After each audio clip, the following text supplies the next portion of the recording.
সিপাহীজলা জেলাশাসক আবাসনের সামনে আগরতলা উদয়পুর সড়কে বাইক ও গাড়ির সংঘর্ষ, আহত বাইক চালক। ঘটনা সোমবার দুপুরে। ঘটনাস্থল থেকেই পালিয়ে যায় লরির চালক। সিপাহীজলা জেলাশাসক আবাসের সামনে আগরতলা উদয়পুর সড়কে বাইক ও গাড়ির সংঘর্ষ, আহত বাইক চালক। ঘটনা সোমবার দুপুরে।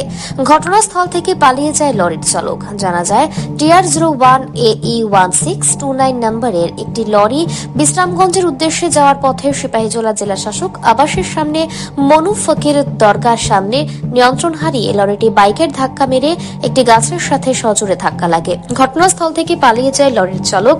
অন্যদিকে আহত বাইক চালককে উদ্ধার করে হাসপাতালে নিয়ে আসে অগ্নি নির্বাপক দপ্তরের কর্মীরা। যান দুর্ঘটনা সিপাহীজলা জেলার নজির তৈরি করবে বলে একাংশদের অভিমত। কি হয়েছিল এখানে? গাড়িটা হঠাৎ করে এটা বিশালগড় থেকে আইছিল গাড়িটা। তো এই সাইডে একটা বাইক ওভারটেক করতে দিয়েছিল, সামনে যেও গাড়ি আছে, পেছনেও গাড়ি আছে, তাই নিয়ে কোনো দিকে যেতে পারে না। তো গাড়িটা বাইকটা বাঁচাতে যে গাড়িটা ওদিকে আটকে লেগেছে গাছের মধ্যে। কি গাড়ি এটা? এটা 407।